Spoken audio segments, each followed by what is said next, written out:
কৃষ্ণ সাগরে যে রুট একসময় ইউরোপ এবং এশিয়াকে সংযুক্ত করত, সেই রুটে এখন ভয়াবহ যুদ্ধের ছায়া। মুহুর্মুহু ড্রোন এবং ব্যালিস্টিক মিসাইল ক্রমাগত আছড়ে পড়ছে এই কৃষ্ণ সাগরের সমুদ্রপথে। এবং এবার ইউক্রেনের কাছে এই কৃষ্ণ সাগরে আটকে পড়ল একটি জাহাজ, যার নাম এমভি আমির, যেখানে 15 জন নাবিক বর্তমান আছেন এবং 13 জন নাবিকই এর মধ্যে ভারতীয়। অর্থাৎ ভারতের আকাশে ফের চিন্তার কালো মেঘ। আজকের এই ভিডিওতে আমি সমস্ত কিছু ডিটেইলি আলোচনা করব যে কোন পরিস্থিতি হঠাৎ করে কৃষ্ণ সাগরে শুরু হলো, কেনই বা এই ধরনের বড় ক্ষয়ক্ষতির সম্মুখীনে ভারত। ভিডিওটি শেষ অবধি দেখবেন। আর যারা এই ভিডিও দেখছেন, ছোট্ট একটা অনুরোধ, চ্যানেলটিকে ভালো লাগলে সাবস্ক্রাইব করে পাশে থাকা বেল আইকনটি ক্লিক করবেন। দেখুন, ভারত বিশ্ব বাণিজ্যে নাবিক যোগানের জন্য অন্যতম শীর্ষ এক রাষ্ট্র। বিশ্বের প্রায় 10 থেকে 15% মার্চেন্ট নেভি ভারত থেকেই কিন্তু সরবরাহ করা হয় বিশ্বের বিভিন্ন দেশে।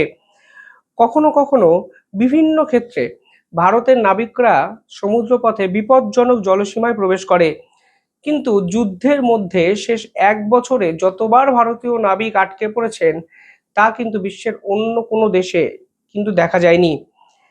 হঠাৎ করে কি হলো? কেন হঠাৎ করে ভারতীয় নাবিকরা বারবার এই ধরনের সমুদ্র পথে ঝুটঝামেলার মধ্যে পড়ছেন? দেখুন, কালকে যে ঘটনা ঘটেছে সেই ঘটনাটি ঘটেছে ইউক্রেনের কাছে। ইউক্রেনের কৃষ্ণ সাগরের একটি পোর্ট, সেখানে এমভি আমির নামে একটি জাহাজ আটকে পড়ে যুদ্ধের মধ্যে। বর্তমান আপডেট অনুযায়ী ইউক্রেনে ভারতীয় যে দূতাবাস আছে তারা স্পষ্ট জানিয়েছে যে তারা চর্নোমর্স্কে আটকে থাকা 13 জন ভারতীয় নাবিকদের সুরক্ষাকে সর্বোচ্চ অগ্রাধিকার দিচ্ছে এবং স্থানীয় ইউক্রেনীয় কর্তৃপক্ষ এবং শিপিং এজেন্টের সাথে সর্বক্ষণ যোগাযোগ রাখছে।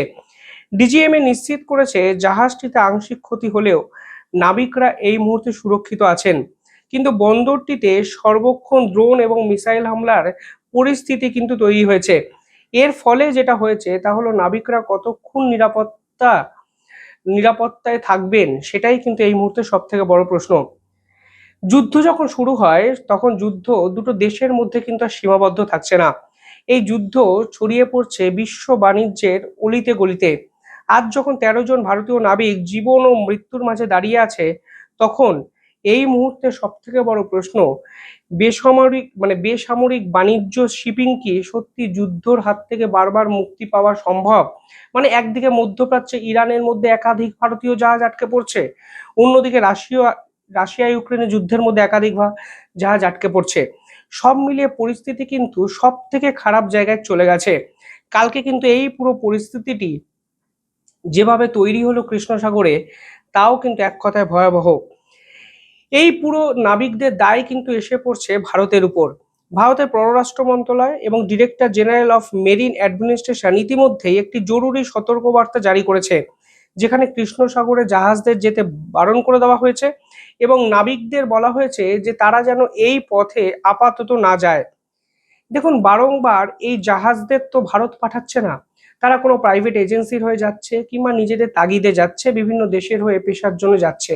কিন্তু যখনই নাবিকরা আটকে পড়ছেন তখনই কিন্তু ভারত সমষ্টিগত রাষ্ট্র হিসাবে ভারতের উপর এই পুরো দায়টা এসে পড়ছে। ইউক্রেন কালকে দাবি করেছে রাশিয়া তথাকথিত শ্যাডো ফ্লিট বা বেআইনি সরবরাহ রুটকে অচল করতেই তারা এই হামলাগুলো চালাচ্ছে।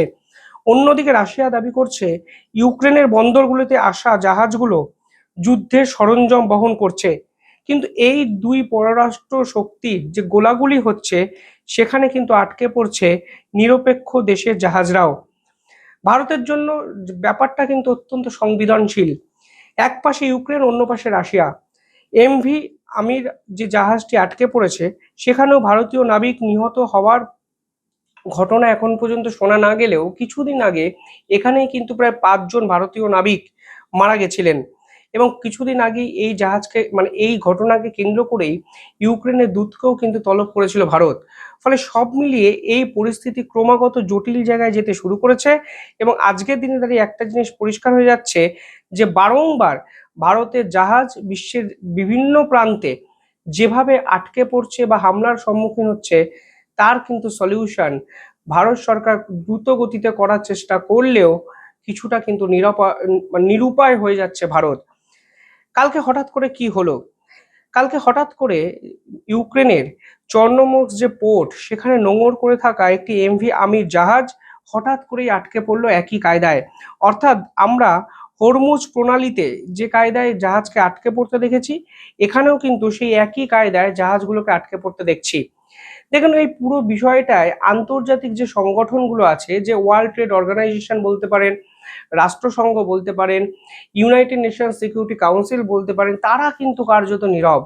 অর্থাৎ বিশ্বের একের পর এক বড় রাষ্ট্র নিজেদের মধ্যে যুদ্ধ করবে, আর নিরপেক্ষ সমস্ত রাষ্ট্রের জাহাজ আটকে পড়বে, তাদের ক্ষয়ক্ষতি হবে, কখনো গ্লোবাল এনার্জি সাপ্লাই চেন ব্যাহত হবে, কখনো গ্লোবাল রুট ট্রেডিং যে রুট আছে সেই রুট প্রশ্নবিদ্ধ হবে। ফলে আলটিমেটলি আমরা কোন দিকে যাচ্ছি, এই প্রশ্ন কিন্তু বৃহত্তর কোনো রাষ্ট্রই তুলছে না। আজকে যে জাহাজ আটকে পড়লো, তার পিছনে ইউক্রেন সরাসরি বলে দিয়েছে রাশিয়া দায়ী। আর রাশিয়া বলছে এই জাহাজগুলো তো করে ইউক্রেনে অস্ত্র আনছে। কিন্তু আসলে জাহাজগুলোতে যে দেশের নাবিকরা থাকছেন, তাদের ভবিষ্যৎ কি হবে তা কিন্তু কোনো বড় রাষ্ট্রই ভাবছে না। ফলে এখান থেকেই কিন্তু ভারতের সব থেকে বড় চ্যালেঞ্জ, যে ভারত এই পুরো বিষয়টিকে কিভাবে মোকাবিলা করবে। এটা কিন্তু কূটনীতির প্রশ্ন নয়, কারণ যখন মিসাইল হামলা চালানো হয় তখন কিন্তু তারা জানেও না কোন জাহাজে হামলা করছে, সেই জাহাজটি কোন দেশের, আদতে সেই জাহাজের ভিতরে কোন নাবিক আছে, কোন দেশের নাবিক আছে। ফলে পুরো বিষয়টা কিন্তু এমন একটা জায়গায় আন্তর্জাতিক স্তরে যেতে শুরু করেছে যার কোনো সলিউশন কারুর কাছেই নেই। ভারত হয়তো ডিপ্লোম্যাটিক চ্যানেল ওপেন করে সেই ভারতীয় নাবিকদের ফিরিয়ে আনবে, ইউক্রেন থেকেও এক্ষেত্রে ফিরিয়ে আনা হয়তো সম্ভব হবে। কিন্তু কালকে হরমুজে আরো এক জাহাজের উপর আক্রমণ যদি হয়, তাহলেও কিন্তু অবাক হওয়ার মতো কিছু থাকবে না।